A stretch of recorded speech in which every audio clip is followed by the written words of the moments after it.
পরম করুণাময় এবং অসীম দয়ালু আল্লাহর নামে শুরু করছি। তো আজকে আমরা কথা বলবো 1992 সালে বসনিয়ার মুসলমানদেরকে যে ইরান সাহায্য করেছিল সেই বিষয়ে। তাহলে চলুন ভিডিওটা ইন ডিটেইলে শুরু করি।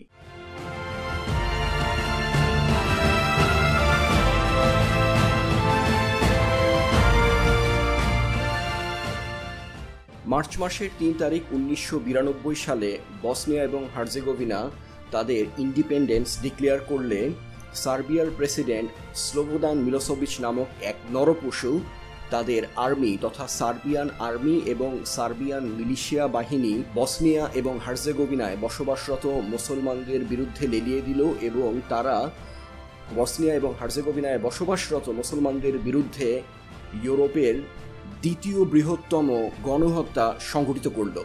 Serbian president Slobodan Milosevic Serbian army Bosnia এবং হার্জেগোভিনায় মোবিলাইজ করার সাথে সাথে তাদের আর্মি বসনিয়া এবং হার্জেগোভিনার ক্যাপিটাল সারায়েভোতে চলে গেল এবং সারায়েভোতে চলে গিয়ে সারায়েভোতে বসবাসরত নারীদের এগেনস্টে তারা ধর্ষণ করলো এবং যুবকদেরকে হত্যা করলো, বৃদ্ধদেরকে অত্যাচার করলো, কনসেন্ট্রেশন ক্যাম্পে পাঠালো এবং সার্বিয়ার বসনিয়া এবং হার্জেগোভিনায় বসবাসরত মুসলমানদের উপর এই অত্যাচার দেখে ইউনাইটেড নেশন সিকিউরিটি কাউন্সিল মেম্বাররা 1993 সালে সারায়েভো, গোদারেজ এবং স্রেব্রেনিকাকে একটা সেফ জোন হিসেবে ঘোষিত করলো এবং সার্বিয়ান প্রেসিডেন্ট স্লোবোদান মিলোসেভিচকে বলল যে কোনো রকম মিলিটারি অ্যাকশন এই অত্র এলাকায় না নিবার জন্য, কারণ ইউনাইটেড নেশন এটাকে সেফ হ্যাভেন বলে ঘোষণা করেছে। ইউনাইটেড নেশন সিকিউরিটি কাউন্সিলের হস্তক্ষেপের পরে সবকিছু মোটামুটি আন্ডার কন্ট্রোল ছিল আনটিল 1995 সালের জুলাই মাসে সার্বিয়ান আর্মি এই স্রেব্রেনিকা নামক শহরে মুসলমানদের এগেনস্টে আবার গণহত্যায় মেতে উঠল এবং 23,000 নারী, পুরুষ এবং বৃদ্ধকে স্রেব্রেনিকা থেকে অন্যত্র মুসলিম অধ্যুষিত এলাকায় প্রেরণ করে দিল এবং বিভিন্ন সূত্র মতে জানা যায় যে 8,000-এর অধিক যুবককে তারা বিভিন্ন অজুহাতে হত্যা করে ফেলল এবং স্রেব্রেনিকা নামক এই শহর সার্বিয়ান আর্মির হাতে সারেন্ডার করে গেল এবং ইউনাইটেড নেশন যে তাদের পিস কিপিং মিশন পাঠিয়েছিল তারা এই স্রেব্রেনিকা শহরের জন্য কোনো প্রতিরোধই করতে পারল না।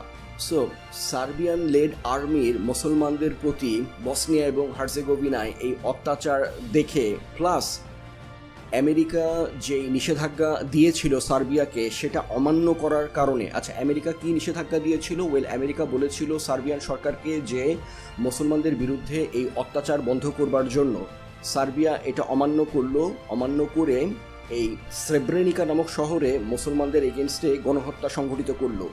এই ঘটনা দেখে আমেরিকার মাথা গরম হয়ে গিয়ে যুক্তরাষ্ট্র তার নেটো বাহিনী নিয়ে সার্বিয়ার ক্যাপিটাল বেলগ্রেডে দিন রাত 24 ঘন্টা বম্বিং করলো এবং বম্বিং করে একদম বেলগ্রেড শহরকে মাটিতে মিশিয়ে দিল।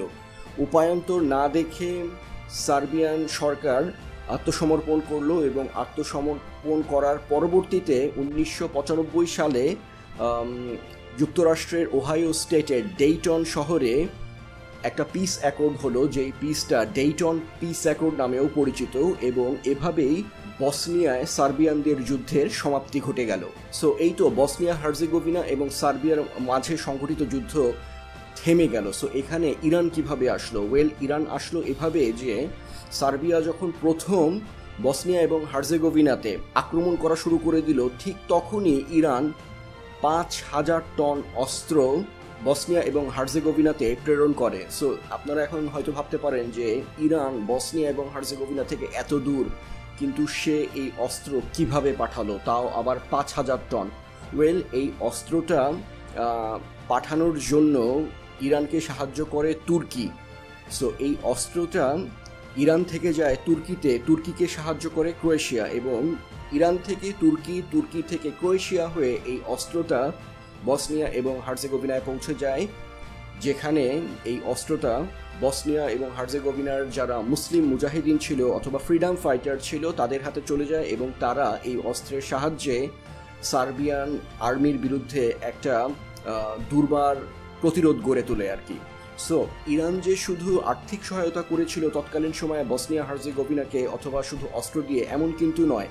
ইরানের ইসলামিক রেভলিউশনারি গার্ড কোর থেকে বসনিয়া এবং হার্জেগোভিনাতে গিয়েছিল হচ্ছে বিভিন্ন রকমের মিলিটারি ট্রেনার, ইন্টেলিজেন্স অফিসার এবং বিভিন্ন রকম অ্যাডভাইজার, এবং তারা ইরান থেকে বসনিয়া এবং হার্জেগোভিনাতে যায় এবং বসনিয়া এবং হার্জেগোভিনায় তারা আর্মি তৈরি করার জন্য ইয়াংম্যানদেরকে রিক্রুট করে একটা খুবই দক্ষ আর্মি গড়ে তুলে বসনিয়া এবং হার্জেগোভিনার বসবাসরত মুসলমানদের দ্বারা, যাতে তারা তাদের মাতৃভূমিকে যে কোনো রকম বহিরাগত শক্তি থেকে রক্ষা করতে পারে।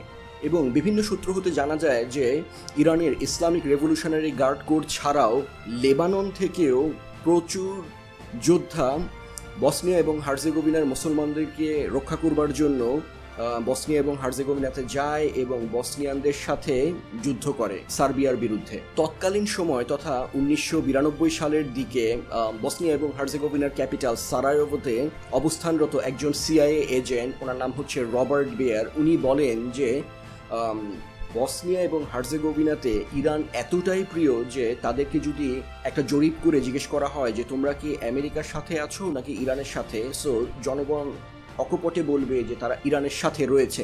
এবং যুদ্ধ পরবর্তীকালীন সময়ে একটা জরিপ করা হয় বসনিয়া এবং হার্জেগোভিনাতে ইরানকে কেন্দ্র করে, এবং সেখানে দেখা যায় যে 86% মানুষ ইরান সম্পর্কে খুব পজিটিভ একটা বন্ধুত্ব সুলভ মনোভাব রাখে।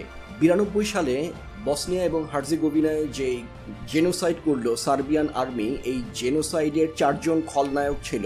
প্রথম খলনায়ক হচ্ছে স্লোবোদান মিলোসেভিচ, সার্বিয়ান প্রেসিডেন্ট। এই নরপশু 2001 সালে অ্যারেস্ট হয় এবং তার বিরুদ্ধে যুদ্ধ অপরাধের যেই কেস সেটা চলে, এবং এই কেস চলাকালীন অবস্থাতেই সে জেলে 2006 সালে হার্ট অ্যাটাক করে মইরা যায়। এরপরে আসলো হচ্ছে মমসিলো প্যারিসিচ, এবং এর বিরুদ্ধেও war crime, genocide, crime against হিউম্যানিটির মতো চার্জ আসে, তার বিরুদ্ধে কেস হয় এবং তাকে কোর্ট 27 বছরের জেল দেয়। এরপরেই আসলো হচ্ছে রাদোভান কারাডিচ, এবং এর বিরুদ্ধেও crime against humanity, war crime এবং জেনোসাইডের অভিযোগ আসে, তার বিরুদ্ধে কেস হয়। কেসে তাকে দোষী সাব্যস্ত করা হয়, দোষী সাব্যস্ত হলে তার যাবজ্জীবন কারাদণ্ড হয়। এর পরবর্তীতে আসছে হচ্ছে রাক্টো মলাদিচ, এবং এই নরপশুর বিরুদ্ধেও war crime, crime against humanity এবং জেনোসাইডের মতো ভয়ঙ্কর সব চার্জ আসে, কেস চলে। কেসে সে দোষী সাব্যস্ত হলে তাকে যাবজ্জীবন কারাদণ্ড দেওয়া হয়। সো এই ছিল বসনিয়ায় বসবাসরত মুসলমানদের স্ট্রাগল 1992 সাল থেকে 1995 সাল পর্যন্ত, এবং তাদের এই স্ট্রাগলে প্রত্যক্ষ এবং পরোক্ষভাবে ইরান যে সহযোগিতা করেছে তা সত্যি প্রশংসার দাবিদার। I hope this has been informative and you have learned some valuable information regarding Iran's involvement in Bosnian war in 1992. ভিডিওটি ভালো লাগলে লাইক, শেয়ার, কমেন্ট এবং চ্যানেল সাবস্ক্রিপশনের রিকোয়েস্ট থাকবে। ইনশাআল্লাহ দেখা হবে আগামী পর্বে। সবাই ভালো, সুস্থ এবং সুন্দর থাকবেন। খোদা হাফেজ।